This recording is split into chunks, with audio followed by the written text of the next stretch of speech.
I'm from the area, I'm a local guy. I grew up in the area. My great-grandmother lived on Barlow Street since 1940. I spent most of my childhood moving quite a bit with my older brother, and that was due to the fact that we actually grew up in a family that struggled with addiction for multiple generations. My brother and I both didn't have our biological fathers in our lives, and the person that was tasked for our primary care was a struggling addict.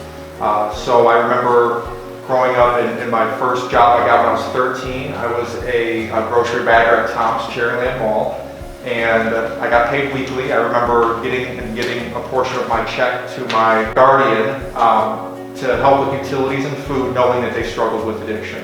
As you can imagine, my brother and I grew up pretty quickly in that situation.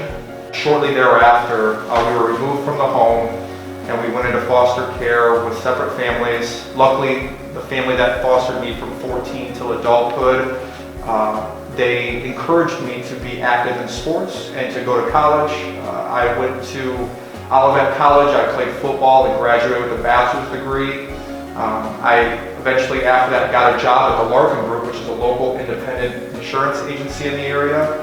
At that point in my life, when I got that job, I was the first person in my family to graduate Olivet, graduate with a 4-year degree, and I was the first person to have a corporate job with benefits.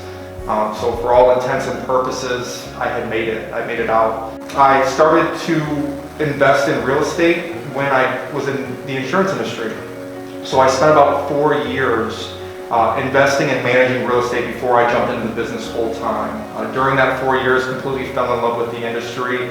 And then over the course of that time, I met my wife, Chelsea, and we now have a 1-year-old daughter named Willow, who is our world. When I went into the real estate business, it was my goal to go the independent brokerage route. And I did that because I had an idea about where I think the industry is going, and here I am. Can we all agree that the internet and social media is changing the way that we communicate and find information?